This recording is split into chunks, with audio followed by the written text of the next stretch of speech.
Good morning and welcome to a sunny Loheac, where we are here for the Loheac Legends Festival, and I'm looking forward to this, Steve. Oh, so am I, Shirley. It's like Retro Rallycross heaven here in France, and the sun's shining to celebrate, and we're just warming up to see the wonders that await us. We are, and we have lots of Retro Rallycross cars here for your enjoyment this weekend, guys. And we're just going to take a little walk along the paddock, and you can take a look at some of the people, the wonderful cars that have joined us. Alan Crockett's amazing Cadet, which won both first, well, we won at Libben Hill in over Easter, with Alan ready to do some laps tomorrow and Sunday to demonstrate along with the rest of the Retro Rallycross contingent, including Rob Buckmaster's XR2 is back. And good to see Dan Swayland, isn't it? Our Retro Rallycross champion joining us at Loheac for the first time. The car looks stunning, whether it's zooming along at full tilt winning races or whether it's just sitting in the paddock. Absolutely. Now, we get to Terry Moore, and Terry Moore is well known here at Loheac, where he is called the Red King. And rightly so. Hey, Terry. And one of the features of the Loheac Legends is the Saturday evening drive through the village at slow pace, and little interviews with the drivers. And 2 years ago, Terry's first time here, he was incredibly popular and got a lot of backing from the locals and from the British.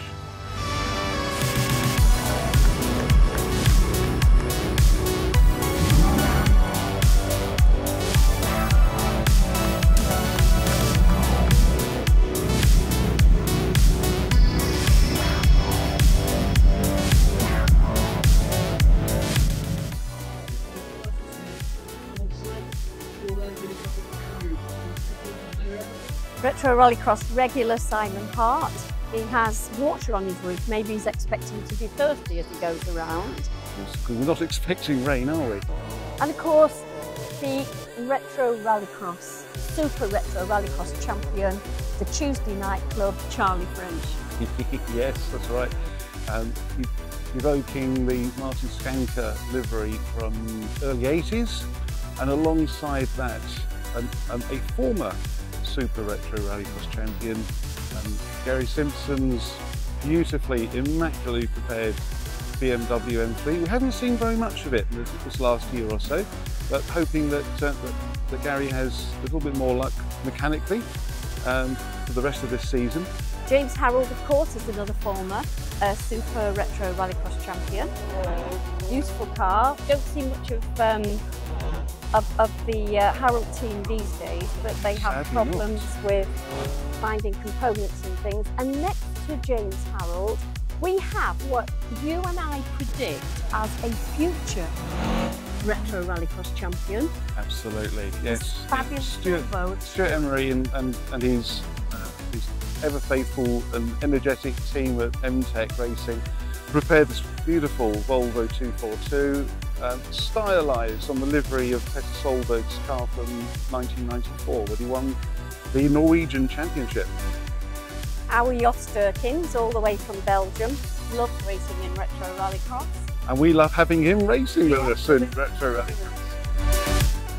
A combination here this weekend of two-wheel drive and four-wheel drive cars, and of rallycross cars and rally cars.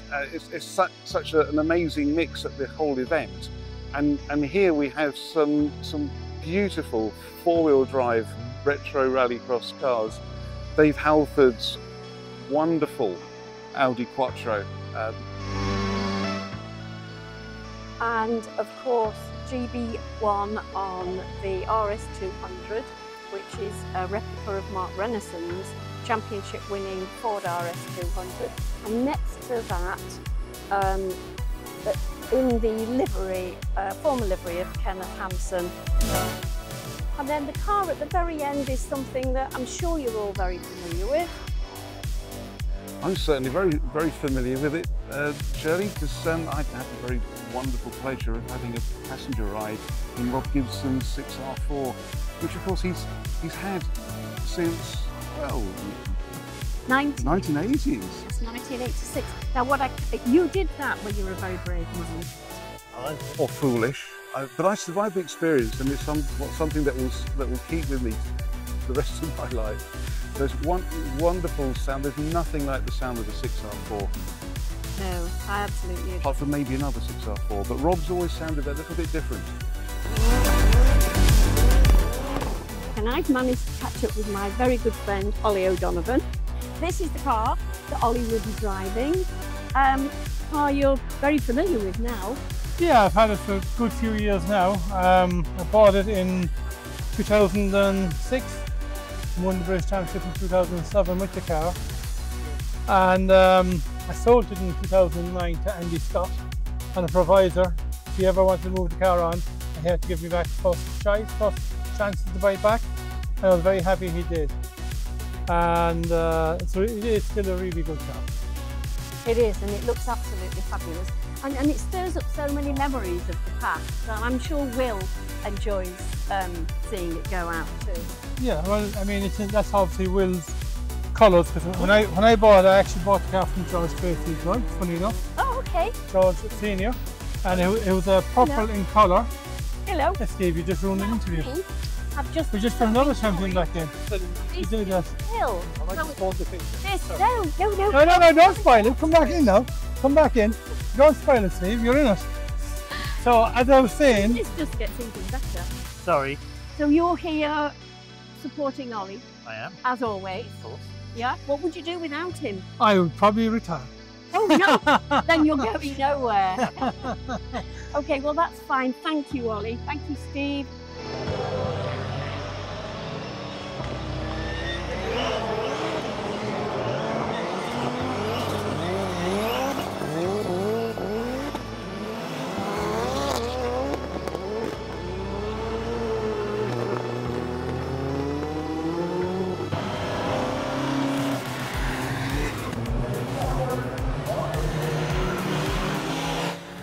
The Loheac Legends Festival, Steve, isn't all about rallycross. They have some rally cars and cars, beautiful cars, of course, that come from all over Europe.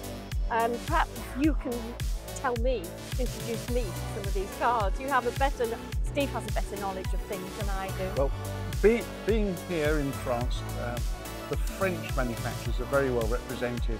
With quite a few Renault 5s, of which this is a beautiful example of a Group 4 turbo, which of course is mid-engine, much like our beloved MG Metro 6R4. And alongside it, an Opel Ascona, which did very well in World Rally Championship before that particular championship was taken over by four-wheel drive cars, and very familiar to British roads in the 80s and 90s. And next to it is the Peugeot 205. We have had and continue to have the occasional 205 in Retro Rallycross. Next to it is the big brother of the 205, the 306, but this is an even bigger 306. It's a Maxi, not an Austin, but the wide-bodied, flame-breathing 306, which a certain Stuart Emery was drooling over yesterday when he first saw it. He's a Peugeot man through and through, despite the Volvo. And we then have three Renault 5s finishing off this little run in the paddock, of which there are beauties everywhere you go.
Returning to the Loheac Legends paddock, we've got some more fabulous machinery for us. If you can remember the adverts from about Papa and Nicole talking about the Renault Clio, this is a beautiful example in rally trim. Seems almost a shame to then throw it down a gravelly track. The gravelly tracks, of course, is where this next beauty was very successful. The Lancia Stratos. What an amazing car! Very impractical in so many ways, but with the original Ferrari engine and a wonderful soundtrack. Very short wheelbase, which makes it very difficult to drive. And we've seen our very own John Cross with his replica Stratos having some handling problems. But a great car to see, incredibly valuable, and it's going to be out there on track over this weekend, which is very exciting. We now have another the Renault 5 turbos alongside a simply gorgeous rally prepared Porsche 911. It's something to behold in its Rothmans livery. Beside that, an early version of the Peugeot 205 T16 Group B rally car before the extra large rear roof spoiler was put on. And the last of this little segment of the paddock that we're going through is the Lancia 037, which did very well on the World Rally stage, was the last car to win the World Rally Championship in two-wheel drive before the Audi Quattros took over and four-wheel drive was the thing to have. So this is a beautifully presented copy, well, real thing, and looking forward to seeing that out on track as well. See, there is so much here to see.